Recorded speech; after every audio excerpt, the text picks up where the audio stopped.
How's it going, everybody? Welcome to the channel. This is Big Daddy Dave, and this is a map tour for a new mod map to Farming Simulator 22 called Gnadenthal Crossplay. And we're going to start with the description from the mod hub, and it reads, "Welcome to Gnadenthal, located in Manitoba, Canada. The map is based off of the real town of Gnadenthal and the fields around it, but quite a few things were changed to improve gameplay. The map has been downscaled from 4x to 1x for crossplay compatibility. If you want to experience the realistic size of the map, check out the 4x version on Mod Hub. The map offers over 40 fields, new crops, flax, lentils, peas, alfalfa, clovers, triticale, rye, spelt, mustard, millet. Support for swathing, custom weather and growth calendar, 3 farms, nearly 50 houses with individual farmlands and sleeping points, 2 rivers and 2 ponds in which you can refill your trailers with water, 50 collectibles, 5 production sites, refill points for seeds, solid and liquid fertilizer, lime, herbicide, and salt, 32 paintable ground types. This map is perfect for running big-scale farming operations. Hope you enjoy it. To report bugs, contact on Discord, Iron Thunder, #3369. There are mods required for this map, starting with the Swather Pack and the Pickup Header Pack, both by BC Bueller. This map was created by Iron Thunder and is 250.26 megabytes to download. If we take a look at the map, this is what it looks like. We start out here down in the southern middle portion of the map at our starting farm, right where our main sleep trigger is. We start out by owning farmlands number, 100, 117, 121, and 139. 100 is a potato field ready to harvest. No, I'm sorry, it is growing. 117 is a spelt field ready to harvest. 121 is your main starting farm. And 139 is your main starting farm plus a grass field that is ready to harvest. You are able to buy all areas of the map. The kind of periphery that includes some of the road network and the kind of shops and not shops, but sell points and why can't I think of it? Shop trigger and repair triggers and stuff like that. That is part of farmland number 41 and is only $154 to purchase, so not too shabby. Farmlands do vary, and based on the size, they can vary quite greatly. 67 for $38,000. You got 66 here for $189,000. 49 for $535. We got 404, 433, 563. Got a little bit of a smaller one here for 406, 195. 228, 450, 198. So it's pretty proportional based on the size that you're buying here. Let's go up to the very top here. We see one grass field for 151,000. Now you'll also notice that there's a whole slew of small itty bitty ones, including some itty bitty fields here. Again, pretty relative price for what they are. But these itty bitty ones here, I'm not going to purchase any of these, but a good majority of these are just houses. Actually, you know what? Let's go ahead and purchase one.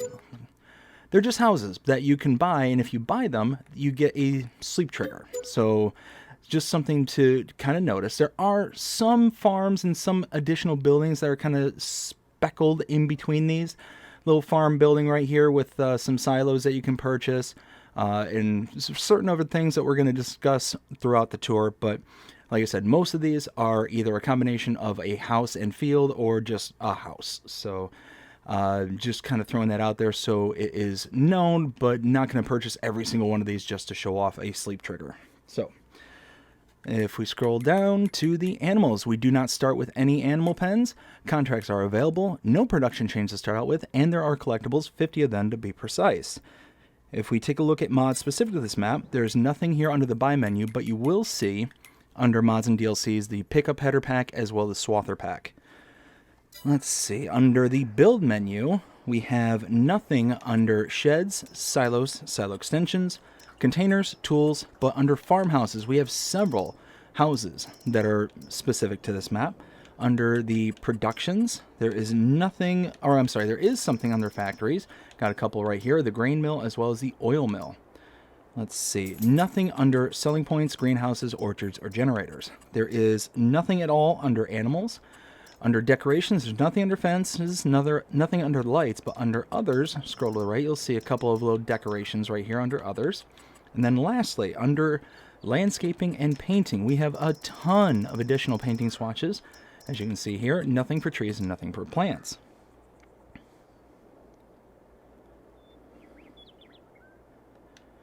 Now we do technically start on the starting farm, so because of that, we're going to go ahead and take a look at our starting equipment.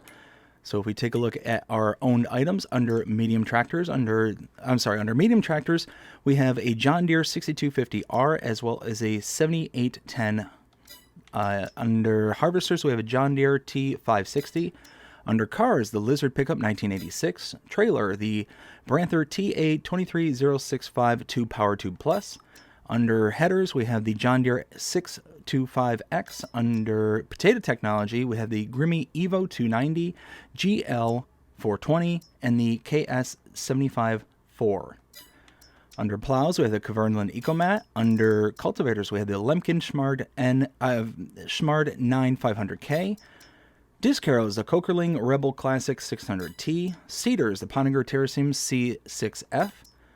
Under planters, the Amazon Persea 4500 2C Super. Under front loaders, the Hauer XB 150. Front loader tools, the Albert Pallet Fork and Universal Bucket. Header trailer, the Nardi N40BX. And under weights, the John Deere Pickup 1800. And that is it for our starting equipment. We do start out right here by our sleep trigger, as you can see. And then around the back side over here, we have a wardrobe trigger. And that's it for this particular section of your starting farm. Not a lot going on here. It's just your kind of house, which is separate from your kind of holding area for all your equipment. So we're going to go ahead and head down the street just a little ways. Now here to my left, we need to stop here and show off the map. We take a look. We were down here at our main starting house. We came up to here, farmland number 138 for $29,222. Purchase that, and you can see we have now the dairy. Just a standard dairy as far as I'm aware. It looks like, yep, standard. We have our output around backside here and our input right over here. Now I will go ahead and just sell that off, because we are working with limited funds. Speaking of which, let's go ahead and borrow a whole bunch of money so we have enough to buy all the ladder stuff as well. And there we go. So now we're going to go up to the intersection, we're going to go straight through it, and we're going to head to the remainder of our starting farm. It's not a huge starting farm or anything like that. It's just this one building here, a couple buildings here, as well as a silo. We look inside this building here. It's where all of your equipment's kind of in waiting. One of your fields back here. Some more of your equipment tucked around the backside. And another building. And that's it. That's the rest of your farm. It's not huge, not a lot going on. So we'll turn here, and here's where we're going to stop and take a look at the map again, because we have farm number 2. So we were here at the dairy, went up the road down here to the kind of remainder of the starting farm, back over to here, farmland number 132 for $51,834. And there we go. You can see we have several grain silos, and they're the ones that require the augers in the back, the flat bottom silos. Storage buildings, and that is it.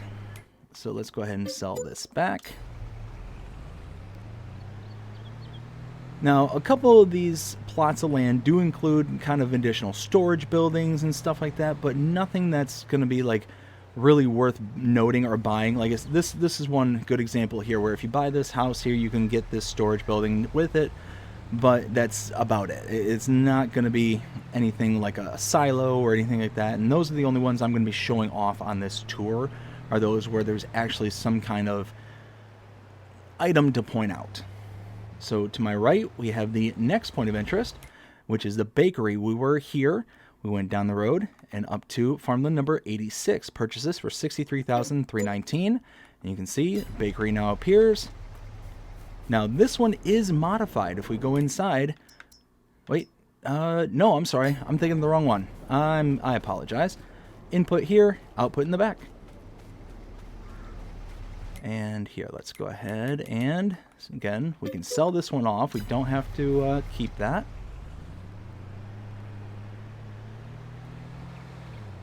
We'll make a right. And now, we'll head long for a little ways to the next major intersection, and then we'll want to make a left.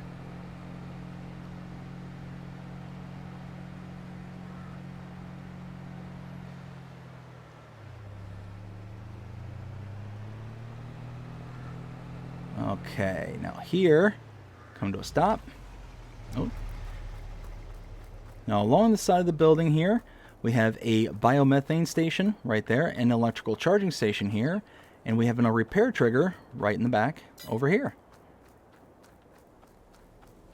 Get back in the truck, continue heading north.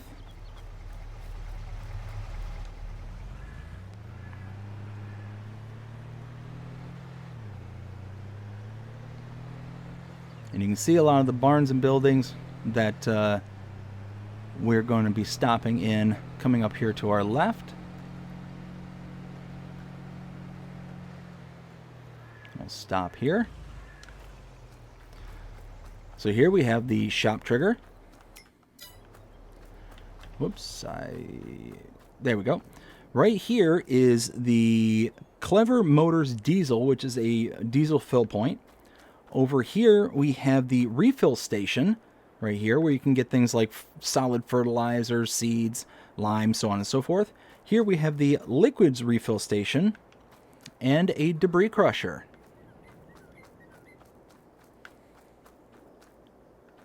I just realized something. What is that box right there?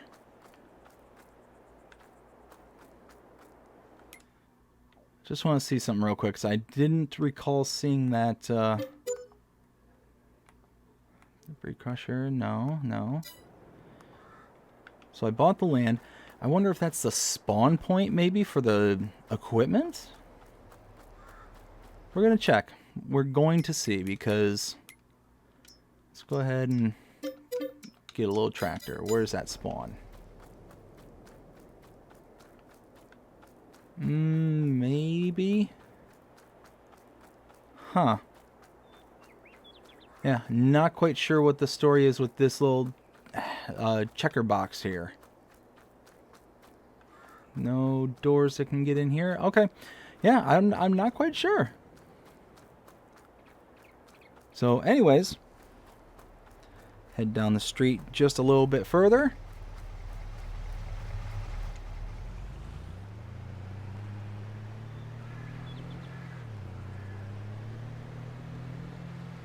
To farm number 3, which is right here. So let's go ahead and purchase farmland number 127 for $488,400. Pretty good big purchase, but you're getting buildings, some bunker silos, and a actual silo itself. So that is it for this particular farm. So not a ton going on over here. And now here, make a left. Now this is the spot where I wanted to purchase this, because this is actually modified. You can purchase this for $96,000. Go ahead and do so. And you can see you can input things like wheat, barley, oats, sorghum. All that's expected. But what's not expected? Millet, spelt, rye, and triticale. All these are additional inputs to make additional flour. Output here and input here. Now, through here, we have the Bloomingart grain sell point. And then, over here, we have the oil mill. Purchased for $80,000. Now, one thing I want to double check, because it just dawned on me that because this oil mill has been modified, I wonder if this has been modified as well. So let's sell this off and just purchase this real quick. Oh, it has. So you can make sunflower oil, canola oil, and olive oil. Those are the basics. But then there's also mustard oil. So that is a new thing. I'm glad I purchased that. So there we go. So now we're going to go out to the main road. Make a left. To my right over there, that is the Blumengart Export sell point with a wood cell trigger right next to it. Behind me is the animal dealer sell point, and in front, just over here, is the actual animal dealer. Now, if you have pens and pastures installed down on the map, you don't start with any here. But if you have them installed, all you have to do is go to this location using this icon or using this icon at the pens and pastures themselves to purchase animals. Just like so. You walk up to it, click on it, and you're able to purchase them if you have a pen and pasture placed on the map.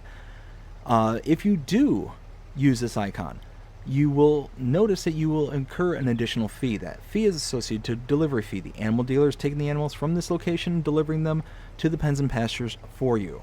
And it adds up and gets to be pretty expensive. You're buying cows. An adult cow is $100 per adult cow in addition to the base price. So to save that money, what you can do is you bring an animal trailer to this location, to specifically this location, load the animals into the trailer, into an animal trailer specifically, and then deliver the animals to your pen and pasture yourself. That way, you save the money and you're good to go. And that is it. That is everything to show here on Gnadenthal Crossplay. Now it's time to render my opinion and let you know what I think. 0 to 5 scale as per usual. I'm not a huge fan of this map, just personally. This just isn't my cup of tea. The kind of squared off fields. I appreciate that that it's based off a real life location and all that stuff, and that's all fine. But because of this mostly squared off fields, rectangular fields, and all that stuff, it's just not my thing. It's extremely flat. There's a very wide scope of view that makes it to where you can really kind of see the pixelation from the long distance that the game portrays, due to limitations and all that stuff. There's nothing really wrong with the map per se. It's just not my cup of tea. Other than maybe if I were to be kind of nitpicky, the kind of color palette, the amount of colors in the flowers and the amount of flowers that are kind of showing up as kind of wildflowers, that's a little bit much for my taste again. But outside of that, it's fine. It is what it is. It's not just not my kind of map. So 0 to 5 scale as per usual. What would I give this map? I'd probably give this a 2.5, probably around 2.5, because like I said, just it's not my cup of tea, not something that I would be terribly interested in playing, but I could definitely see the appeal. I could definitely see a lot of people being like, yeah, this would be a really good map. It's going to be something easy, especially for those kind of people who just want to come on and just kind of play, maybe even learn the game. This would be a very solid map for a lot of people. So like I always say, I am not the arbiter of all that is true. This is just my own personal opinion. So, yeah, 2.5 out of 5. Just below average. But all that being said, I hope you enjoyed this map tour. If you did, please show me by liking, sharing, subscribing, following, commenting, doing all the things the algorithms enjoy you doing to show you're engaged with the channel and enjoying the content. And that being said, I hope you have a fantastic day. Take care.